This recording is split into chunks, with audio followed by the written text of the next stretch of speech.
Coliseu Romano. Até hoje, um dos monumentos mais visitados do mundo. Mas o que houve ali que tanto atrai as multidões?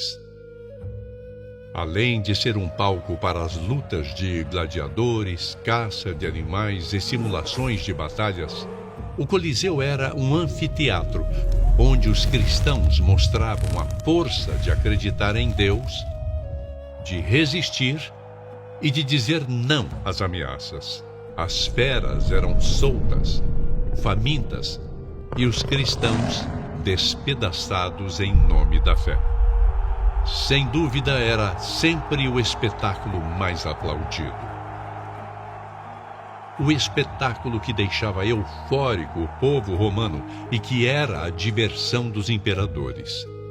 Hoje, aquela euforia não se encontra mais lá.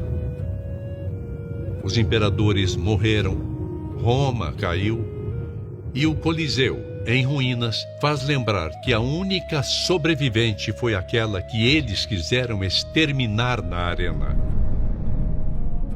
a Igreja Católica. A história parece voltar atrás.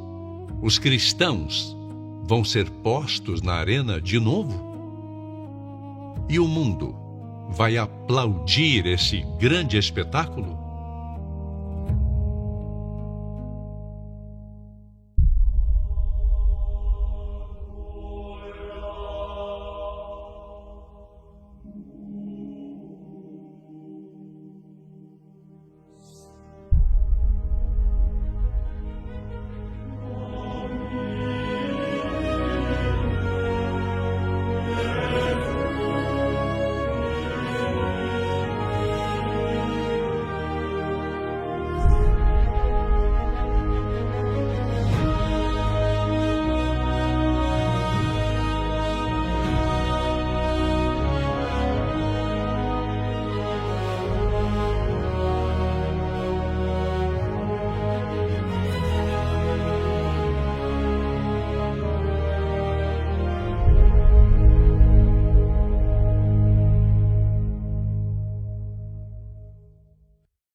Assim que o blog foi criado, a gente começou a procurar a mídia para que isso pudesse ser divulgado de alguma forma. Esse grupo de mães organizadas decidiu que era o momento de criar uma plataforma segura para poder depositarem, armazenarem ali aquilo que elas entendiam serem provas importantes para que as pessoas conhecessem o que eram de fato os arautos do Evangelho. Eu não sei assim, até que ponto assim, você pode deixar claro, né, que você é confiável. Então a única maneira de você realmente poder mostrar isso pra gente é fazendo o seu relato para o Ministério Público com o seu CPF, como todos colocaram ali. Recentemente ele deu uma declaração dizendo que os arautos do Evangelho são maravilhosos e que durante seu período de comissariado ele não encontrou nenhum tipo de irregularidade. A gente levava para a igreja e para a igreja não estava tendo retorno. Então a gente decidiu que nós precisávamos fazer algo um pouco maior. Devido a esse barulho provocado por esse grupo de desafetos que induziu tanto o poder público quanto o poder eclesiástico ao erro, a verdade foi essa, foi decretada uma visita apostólica em 2017. Foram visitadas todas as sedes, os 4 continentes onde temos presença de atuação mais intensa. Todos os membros foram entrevistados. A conclusão dos visitadores é de que não havia elementos para dar continuidade a nenhum tipo de processo, porque nada daquilo que havia sido acusado foi encontrado. Ora, mesmo assim, para o bem ou para o mal, o mesmo dicastério resolveu nomear um cardeal como comissário, que a instituição acolheu, porque é uma instituição católica, e acolheu de braços abertos o cardeal, que também visitou as casas e continua conduzindo a instituição. O Vaticano nomeou um comissariado que foi liderado pelo Dom Raimundo Damasceno. Dom Damasceno foi escolhido para que ele pudesse fazer uma investigação a respeito das denúncias. Não havia uma atitude proativa em procurar as vítimas, assim pelo contrário. As vítimas procurando Dom Damasceno. Ele é uma pessoa horrível. Ele não me recebeu bem, ele não queria saber das denúncias. A obrigação dele era ter ido até as vítimas. Primeiramente, vamos dizer o que não é o comissariado.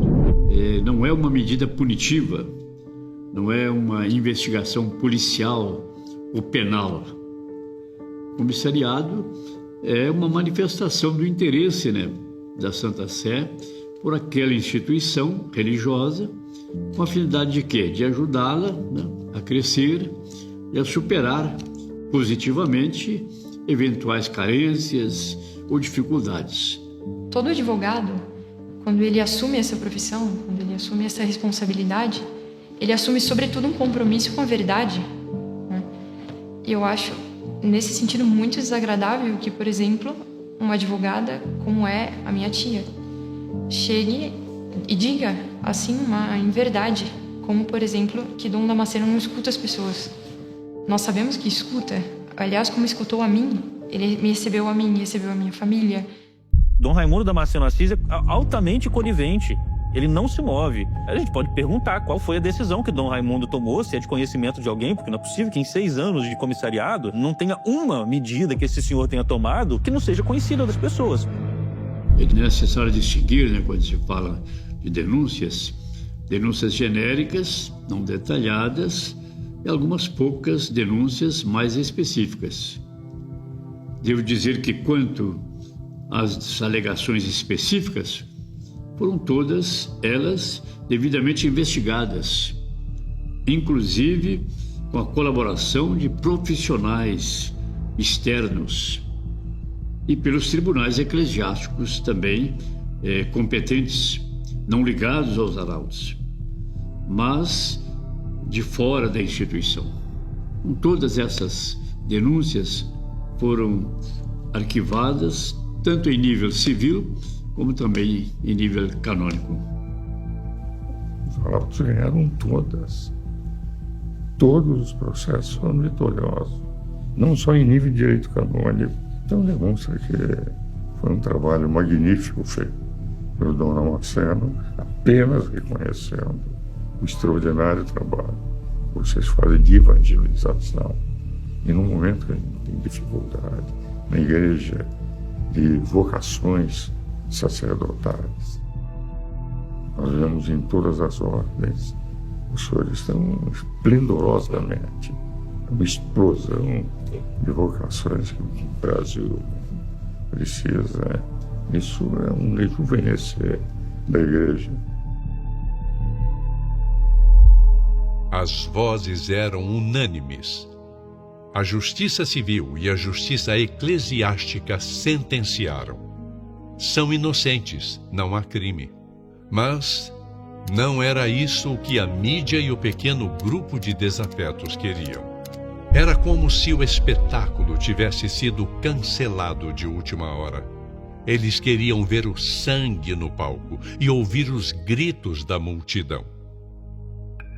O meu desejo é que esse povo seja preso. Eu já tinha matado pelo menos uns 2 desses. Eu já tinha entregue também aos meios de comunicação, então nós já teríamos algumas matérias que iriam ao ar. Os ataques à Igreja Católica são ataques de intolerância religiosa, são ataques que colocam em risco toda essa construção de fraternidade, de modo de vida, valores dos seus integrantes. Quando nós permitimos que isso aconteça sem punição, nós estamos colocando em risco toda essa obra, toda essa construção e a própria dignidade daqueles que integram esse grupo. E a Constituição brasileira veda esse tipo de prática. Então, o que acontece? Num ambiente de polarização ideológica, num ambiente de redes sociais massivas, manipulando aí informações, imprensa às vezes também entrando, ainda que inconscientemente, nesse jogo da ciranda ideológica. Nós temos às vezes juízos pré-formados, que são muitas vezes rigorosos com determinados segmentos e condescendentes com outros segmentos. Na realidade, eles buscam aquelas provas indevidas que haviam nesses processos sigilosos, trazem do processo sigiloso sem autorização judicial, distorcem a prova e apresentam como se os arautos ainda estivessem sendo investigados, como se aqueles fatos fossem verdadeiros, como se aqueles fatos já não tivessem sido demonstrados cabalmente como inverídicos. Pois se dessem no suposto documentário os resultados das investigações, talvez não tivessem o público que desejam, não causassem um escândalo, não é? Isso resvala à intolerância religiosa. Esse posicionamento tão contrário, uma ordem que faz um trabalho social belíssimo, quer seja na parte das missas, quer seja na parte das catequeses, enfim, visitas em hospitais, visitas a famílias. O que talvez seja difícil para uma pessoa que não professa essa fé é entender que existem pessoas que voluntariamente decidem viver assim, sob um aspecto de disciplina. E por que elas o fazem? Porque decidem abdicar de determinadas emoções para viver algo extraordinário sob sua visão, algo que lhes é sagrado. Não se pode vulnerar a honra de alguém porque possui um meio de vida diverso do seu.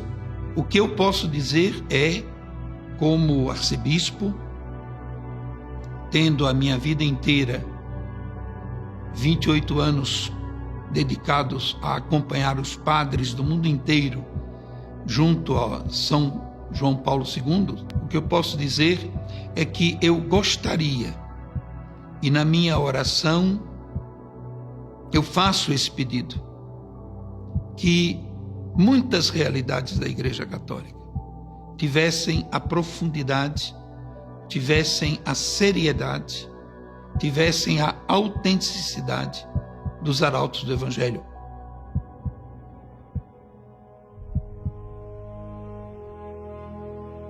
Os arautos do Evangelho fazem um trabalho que não conhece fronteiras. Em nome da Igreja Católica, eles ensinam a doutrina, constroem igrejas, formam sacerdotes, visitam hospitais, escolas e comunidades carentes, administram paróquias, promovem a cultura e a educação, estimulam a devoção, contribuem para a preservação e incremento da arte sacra e da arquitetura religiosa, orientam a juventude, consolam os enfermos e levam a esperança de casa em casa.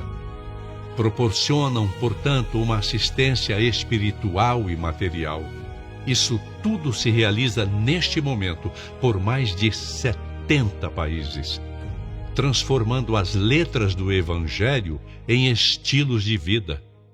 Apesar de tudo isso, enquanto uns se ocupam com fazer o bem, outros se dedicam a falar mal. O superior encarregado falou assim: Pedro, você vai ser dupla de donativo, que era um captador de recursos. Você vai viajar pelo Brasil e vai coletar essas doações para nós.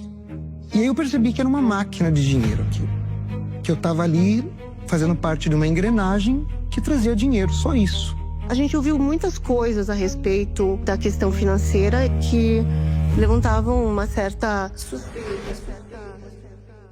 As instituições religiosas, as organizações religiosas, elas possuem até imunidade tributária. Isso significa que a Constituição as coloca dentro de um patamar em razão da relevância do trabalho que desenvolvem, em razão até mesmo do grande envolvimento social com a formação de valores do nosso povo. O religioso eu vejo como a coisa mais normal ele sim viver de doações, e ele precisa viver de doações. Porque a partir do momento que ele vive de doações, ele utiliza duas formas de vida. A forma de vida dele cumprir a sua missão fazendo apostolado, e ele manter a congregação da qual ele pertence. O comissariado solicitou a ajuda de um escritório de contabilidade especializado em auditoria para essa questão da parte econômica, financeira administrativa dos Arautos do Evangelho. O resultado foi claramente positivo, não tendo sido encontrado qualquer irregularidade na parte econômica, financeira e administrativa. A gente vive de doações e não falta, tem sempre pessoas nos ajudando. Pergunta que a gente quer, que precisa, Deus não deixa faltar, impressionante, né? E quando fala Santa Madre, se algum dia faltar, dê glória a Deus também por isso, porque sempre a gente tem benfeitores, graças a Deus que não falta pra gente nada da providência de Deus. Veja, uma associação civil, ela pode receber doações? Obviamente pode, qualquer um pode receber uma doação e não há problema algum com isso. Pode um indivíduo voluntariamente dispor de parte de seus recursos para tanto. Aliás, qualquer um é livre no Brasil para dispor de seus recursos validamente desta forma. Não há nenhum embaraço jurídico para tal prática. Se eu procuro o bem das almas, o dinheiro vem por acréscimo. E se eu procuro o dinheiro, eu fico sem as almas e sem o dinheiro. Quando estávamos em missão, o objetivo principal era fazer bem às almas. O Monsenhor João sempre frisou: se a gente vai com a intenção de ganhar dinheiro, a gente perde o dinheiro e perde as almas. Eu comecei a minha experiência através da vida missionária das duplas de donativos, aonde fatos e fatos de pessoas que recebiam graças, bênçãos por esse trabalho levado pelos irmãos Arautos do Evangelho, do qual me fez muito bem todo esse trabalho. Passou o tempo, me mandaram para dupla. Eu fui dupla, fiquei em dupla de missionários pelo Brasil inteiro. Acho que nós fomos a terceira dupla a ir para o Amazonas durante toda a história do grupo. Se a gente vai com a intenção de fazer apostolado, Nossa Senhora vai dar as almas e vai dar o dinheiro que a alma precisa. Então, assim, a nossa intenção era fazer bem as almas. Tanto que era muito comum, às vezes, alguns que estavam me acompanhando até puxavam minha orelha, porque minhas visitas demoravam muito, às vezes ficavam 3, 4, teve visita que durou 6 horas, porque famílias animadas começavam a perguntar e a gente ia e se entusiasmava, e porque a gente estava fazendo bem. Se ele utiliza aquela forma de vida dele, fazendo apostolado, e ele dentro, digamos, ele é uma pessoa que arrecada doações, donativos e etc. É a coisa mais natural do mundo. Coisa mais natural do mundo. Por quê? Porque ali ele está cumprindo a sua vocação. E precisa de gente com fé, precisa de gente com valor, precisa de gente que tenha sido formada bem, formada numa boa academia, depois passando por uma universidade pontifícia, depois conhecendo bem toda a doutrina. O termo academias, gente, qualquer pessoa que entrar para uma faculdade será dos termos que mais irá escutar. Academia, que é uma faculdade, uma academia. Então o termo academia nada mais é do que os colégios, o Monsenhor João se referindo à necessidade de formar estas novas vocações. A gente diria, o que é isso, Bagar? O Dr. Plínio já tinha previsto, ele já profetizou que viria um grande castigo sobre o mundo que se chama Bagar. No mundo contemporâneo há muitas crises. Isso não são apenas os arautos que dizem. Basta ler qualquer noticiário. Crise na família, crise na educação, crise na economia, crise de valores, daí para frente. Essas muitas crises não têm senão, como dizia Dr. Plínio no livro Revolução e Contra-Revolução, um ponto de partida. É a crise no homem. O homem está em crise. A partir do momento em que o homem está em crise, tudo aquilo que ele faz vai fazer dentro dessa crise. E quando ele estava na França, numa ocasião com alguns amigos, ele viu uma confusão no tráfego e uma palavra francesa que vai designar uma confusão, uma mêlée, carros que se engavetam no trânsito. Eles dizem bagarre, uma grande confusão, uma encrenca. Ora, a partir dessa palavra francesa, criou-se um jargão interno para justamente indicar esta crise pela qual a humanidade está passando. Associando a isso um pensamento religioso, que é aquilo que Nossa Senhora em Fátima, a aparição de Fátima, aí é matéria de fé. Nossa Senhora em Fátima previu que haveria um grande cataclisma internacional mundial se a humanidade não se convertesse, não mudasse de caminho. Daí o termo bagar para indicar justamente esse destino para o qual a humanidade parece encaminhar-se se não muda de rumo. Eu posso sintetizar isso com uma palavra francesa, bagarre. Não propriamente o desejo de querer destruir. Há nesse pensamento nosso, dos arautos do Evangelho, o desejo de pedir a Deus, nosso Senhor, uma grande intervenção sobre a humanidade, para que a humanidade retome o bom caminho. Daí uma devoção, outra devoção francesa, Grand Retour, um grande retorno da humanidade para o caminho do qual ela nunca deveria ter saído. Pelo tempo que eu estive na região, realmente eles têm conhecimento técnico sobre armas, possuem armas, aprender a defesa pessoal. Eles dizem que é para proteção das dependências da instituição e dos seus integrantes. Veja bem, uma pessoa que pratique tiro desportivo não está fazendo nada de ilegal. É-se livre dentro da instituição para escolher o seu próprio hobby. Os arautos respeitam a liberdade. Um quer ser pintor, um quer fazer o hobby dele é pescar, outro hobby justamente é o tiro desportivo, outro hobby será o clube de xadrez. É-se livre para praticar o seu próprio hobby. Agora, isso é um modo inclusive de deformar a realidade, fazendo com que aquilo que é legitimamente praticado se torne quase sinônimo de crime. Por exemplo, fazer karatê, jiu-jitsu, etc. A instituição deixa completa liberdade para que seus membros possam, dentro da lei de Deus, em primeiro lugar, e das leis civis, praticar os seus hobbies.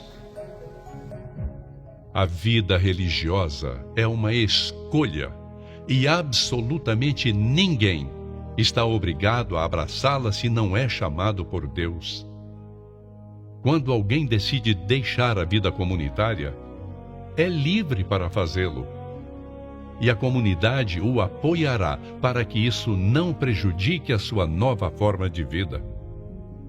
Quando estive com o Monsenhor, ele me acolheu de uma maneira assim incrível e me orientou, falou: seu Treze, o senhor tomou a decisão da vida matrimonial, é uma decisão que é própria do Espírito Santo, me ofereceu o que o senhor precisa para começar a sua vida, se dispôs a tudo, né? Deu o telefone dele para o que eu precisasse, poderia ligar para ele, e me encaminhou para essa vida de uma maneira assim muito calma, muito paternal. Chegamos à conclusão de que de fato era melhor eu seguir para a via matrimonial. Era uma decisão que eu não tinha coragem de tomar, e assim, por conselho sacerdotal, ele me ajudou e me apoiou tanto antes, durante e depois. Eu fui pedir o encarregado meu, avisei, né, que estava aquém ao meu desempenho, a minha entrega para a vida de comunidade, e informei que queria fazer uma experiência fora. E ele, com toda a solicitude, muita bem-querença, me apoiou, falou que para o que precisasse ele estaria ali à disposição. Tanto foi isso que logo quando eu saí eu fiquei um tempo, né, em casa para processar tudo aquilo. Mas logo na primeira oportunidade ele falou: se precisar de emprego, a gente ajuda. Qualquer vinculação humana, né, no trabalho, num partido, numa comunidade, num relacionamento, todo vínculo que você estabelece, se ele é autêntico, se ele é genuíno, cara, se você se desliga disso aqui, vai ter dor. Tem aquilo que a gente poderia chamar de experiência de luto. Dizer que se há sofrimento é porque houve abuso prévio anteriormente é fazer uma passagem lógica totalmente mentirosa. O sofrimento há. Se há abuso. Se há abuso e eu me desvinculo, não vai haver sofrimento, vai haver alívio, né? A sensação que eu sinto hoje é saudade. É muita saudade. Eu tenho muita saudade. A vida dentro da associação, dentro dos arautos, ela não é só bonita, ela é extraordinária. E se eu pudesse, eu pegaria meus filhos e diria: olha, vocês vão para lá, para os arautos, vocês vão ficar lá, porque é extraordinário. Saudades do convívio, saudades daquilo que tinha, que era algo que todos buscavam uma coisa só. E buscam algo só. Santidade. E assim, as pessoas falam assim, mas eles estão lá nos arautos, eles não são preparados para estar no mundo. Ledo engano. Porque quando a gente fala de um negócio, a gente fala de um plano de negócios. Analisar mercado, fazer pesquisa, coletar informações, identificar cliente, né? E os senhores fazem isso muito, muito bem feito. Então, nos quadros da Ampare, por exemplo, a gente fala até com orgulho disso, tem jovens que hoje estão estudando direito, jovens que estão estudando medicina, jovens que estão estudando engenharia. Então, isso é algo de muita alegria para nós, essa formação, mostrando que estamos no caminho certo, que valeu a pena e que o jovem vai ter um futuro aí pela frente. Se daqui a algum tempo eles resolverem, por exemplo, prestar vestibular, e se eles saírem da instituição, eu fico absolutamente tranquila com relação a isso. Eu sei que, claro, a qualquer momento eles podem chegar para mim e dizer, olha mãe, já foi suficiente esse tempo que eu permaneci na instituição e eu já decidi que eu não quero ser religioso ou não quero ser religiosa, eu vou ficar absolutamente tranquila. Por quê? Porque além da formação católica e moral primorosa, a formação intelectual é de excelência. Agradeço aos arautos. Hoje, por muitos colegas, sou elogiado pela organização, pela forma de falar, pela forma de escrever. E eu atribuo muito disso, muito mais do que a própria Faculdade de Direito, ao que eu aprendi e vivi dentro dos arautos. Em nenhum momento eu deixo de pensar naquilo que foi, porque aquilo faz parte da minha vida. Interessante que eu já fiz algumas experiências, não fazendo assim, dentro do que eu aprendi, e fazendo dentro do que eu aprendi. No meu laboratório pessoal, eu vi que o que eu fiz contra ou fora daquilo que eu aprendi, deu errado. Eu fiz igual, eu fiz e aceitei aquela forma de ser e fiz e procurei replicar aquela forma de ser, deu certo. Eu conheço particularmente, né, duas pessoas que eu quero muito bem, assim, que eu tenho muito próximas, que são ex-arautos, né, dois músicos de primeira linha.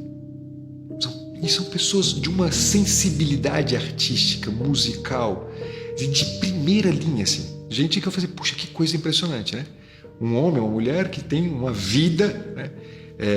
Uma vida de dedicação à igreja, né? De entrega de si à igreja, e com um amor à beleza que eu sei que eles só puderam aprender porque tiveram uma educação na qual lhes foi oferecida a beleza da música, a beleza da ordem, a beleza da harmonia.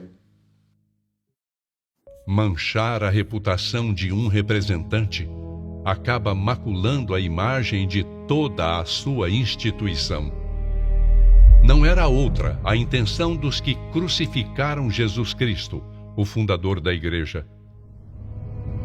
Antes de ser pregado na cruz, ele foi submetido a humilhações, torturas e julgamentos sem que houvesse causa para sua condenação. Mas, se não havia crime, era preciso inventar. Aqueles que procuram imitar a Cristo acabam sendo condecorados com as mesmas insígnias.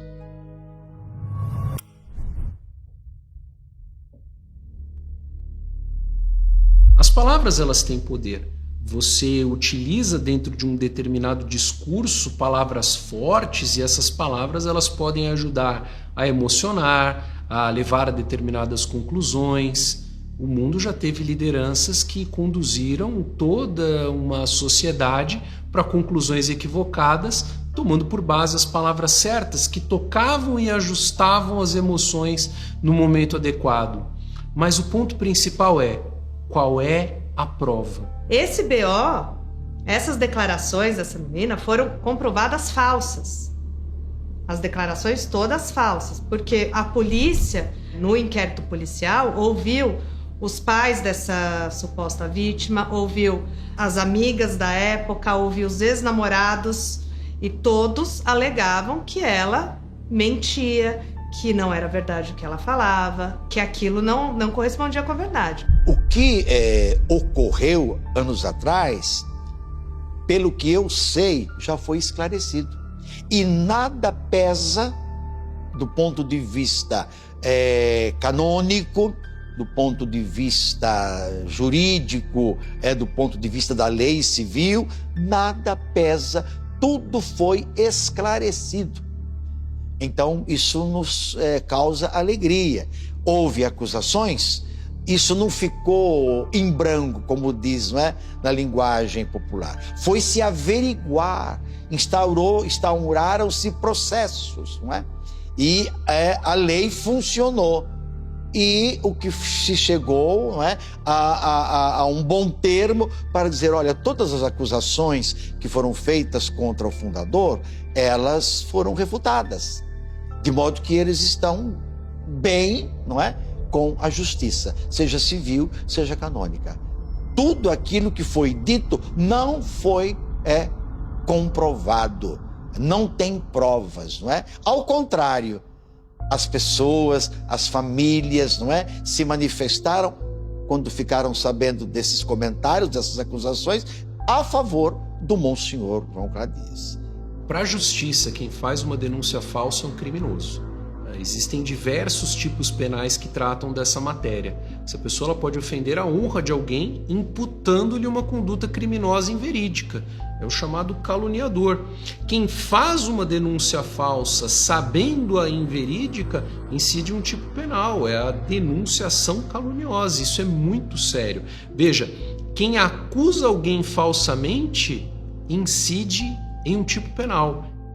Porque a gente costuma dizer, né, que o crédito, a credibilidade, a gente pode perder em 1 ou 2 segundos de uma mentira. E vai levar 10 anos ou 20 anos para recuperar.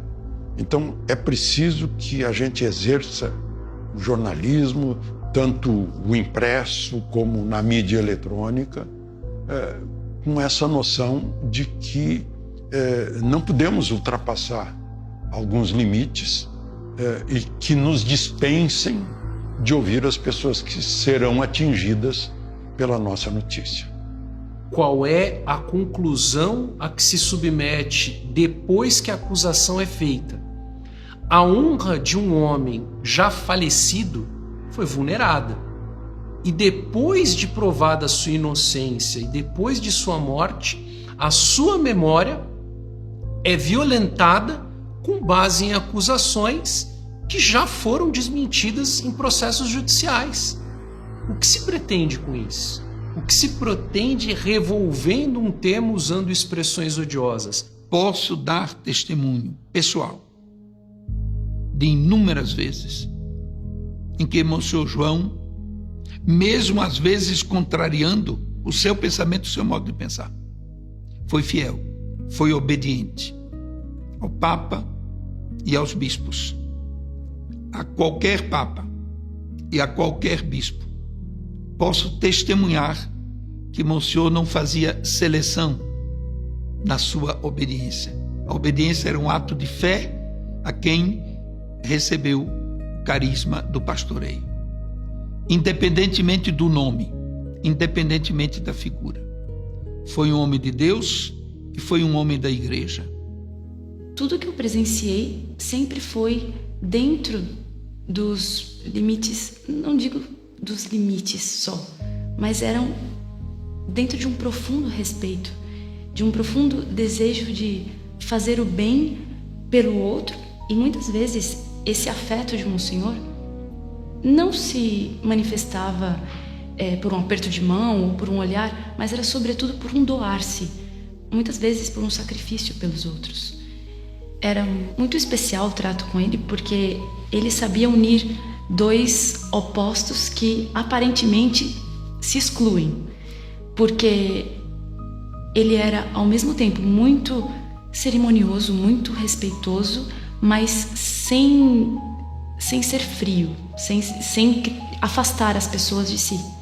Então, ele era de um afeto muito sensível, muito paternal, mas ao mesmo tempo sem nunca ultrapassar esse limite de respeito.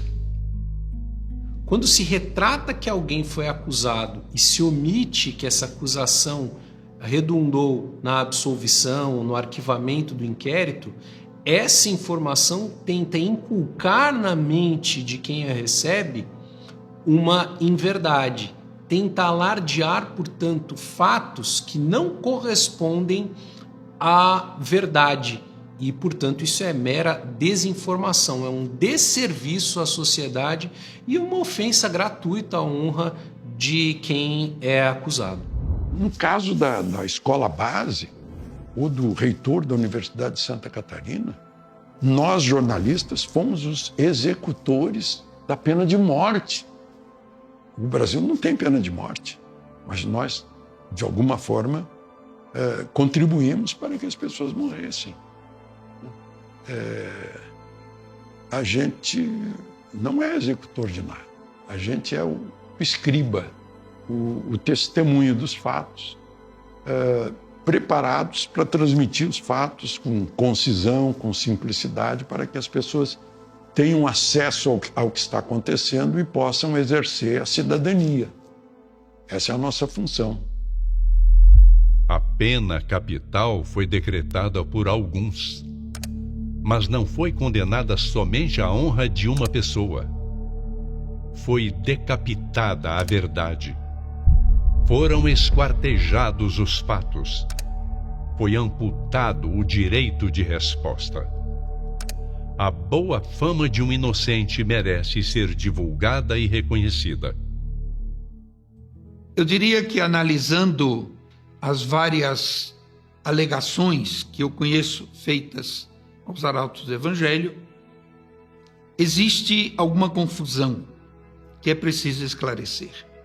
Por exemplo, o culto cristão, o culto católico, ele é dividido em o culto público, aquele que se presta oficialmente, seja na liturgia da Santa Missa, dos sacramentos, seja nos sacramentais, seja nos momentos oficiais da Igreja.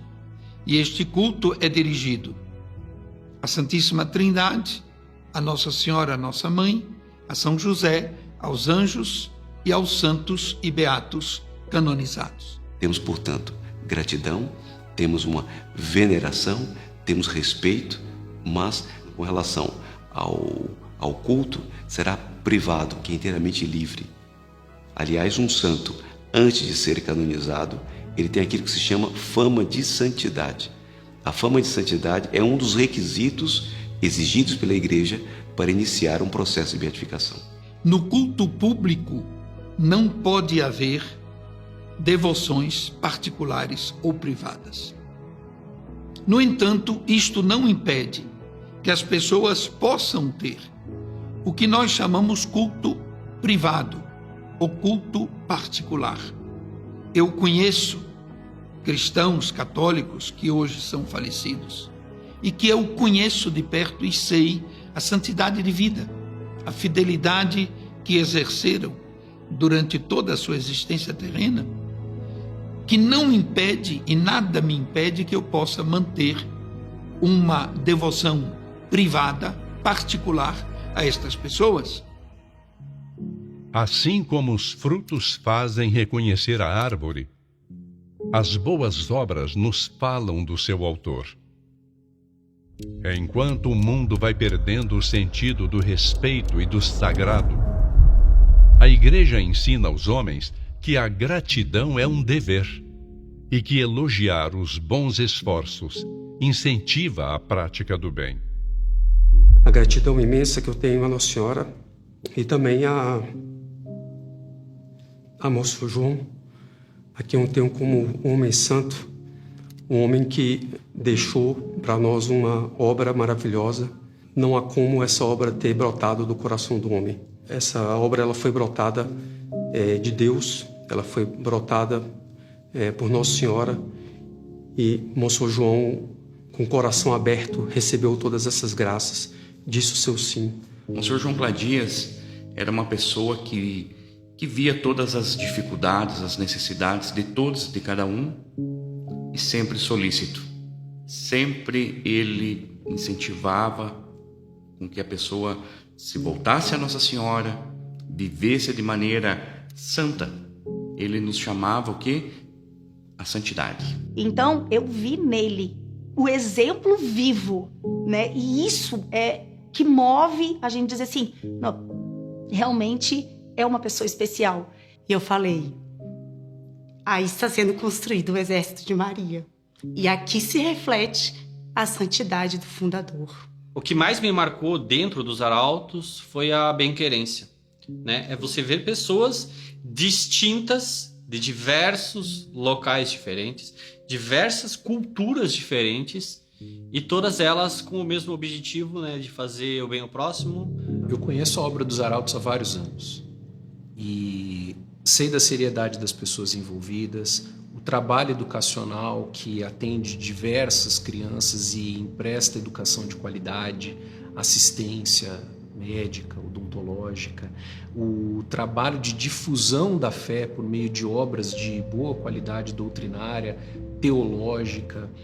Os arautos para mim são realmente assim um presente. E eu tenho certeza que essa ordem religiosa ela vai permanecer. Então podem vir os ataques, porque quando realmente uma obra é de Deus, quando ela tem a mão de Deus, podem tentar de tudo, mas ela não vai sucumbir, porque a missão dos arautos é muito forte. Então esse conjunto que explica a beleza arquitetônica típica dos arautos do Evangelho, que explica a disciplina militar belíssima, como arcebispo militar emérito, depois de 8 anos de carreira militar, eu posso sentir muito de perto o que isso significa. E através de uma formação intelectual e teológica muito profunda, fiel à doutrina da Igreja. Todas essas acusações que eu tive a oportunidade pessoalmente de averiguar como profissional, né, o impacto possível dessas acusações, para todas elas eu tenho dados suficientes para dizer que não são verdadeiros. Não são verdadeiros. Em absoluto não são verdadeiros. Muito pelo contrário. Muito pelo contrário. Né? Quer dizer, o que a gente percebe é uma instituição na qual a experiência, né, de consciência de si, um fator fundamental de diferenciação, a experiência de consciência de si é aquela experiência que parece ser o esqueleto, né, o núcleo estruturante, né, da própria instituição, né, e, portanto, das suas propostas educativas, do seu projeto formativo. Isso está ali como esqueleto, como alma, né, do projeto educativo. Nós gostaríamos muito que nossos filhos recebam aquilo que a gente recebeu nos arautos, aquela formação que nós recebemos. Nós vemos que foi completamente integral, assim, não foi só o aspecto religioso, não foi só o aspecto moral, não foi só o aspecto prático, foi uma coisa assim na totalidade. Acho que gratidão por tudo que a gente passou.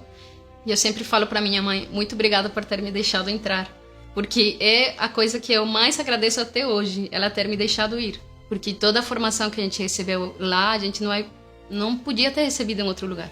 Quem passa pelos arautos, ele pode sair dos arautos, mas os arautos não saem do coração dessa pessoa, né?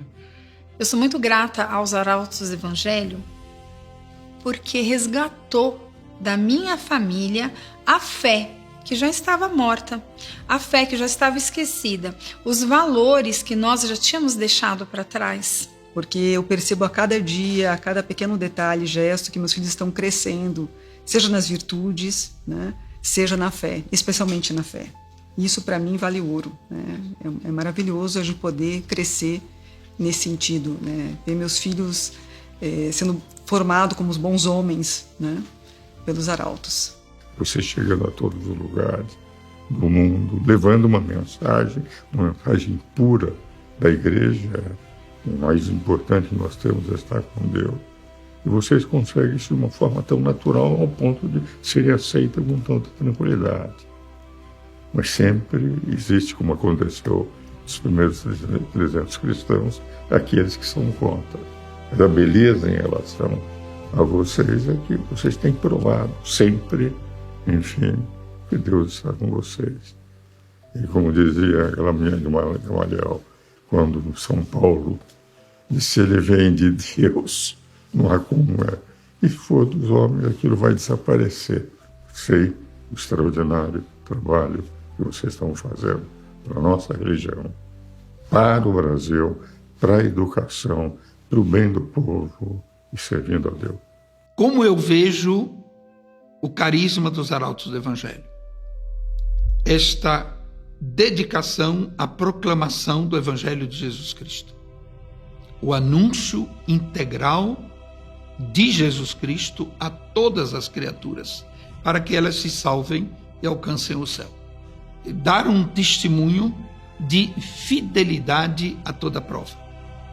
O que às vezes não é compreendido pela mentalidade contemporânea é exatamente isto. Este cunho forte de disciplina férrea em vista de atingir o fim, que é a pregoeira do Evangelho, anunciar o Evangelho. Os perseguidores sempre acreditaram possuir a última palavra. Foi assim nas arenas de Roma, nos tribunais ideológicos e nas grandes campanhas de difamação. Mudam-se os nomes, os instrumentos e os impérios, mas permanece a mesma tentativa: silenciar a fé, destruir a honra e transformar a mentira em espetáculo. Contudo, o tempo, esse juiz implacável, sempre separa o barulho da verdade. Passaram-se os séculos. As multidões que aplaudiram no Coliseu desapareceram. Os imperadores tombaram. As calúnias envelheceram.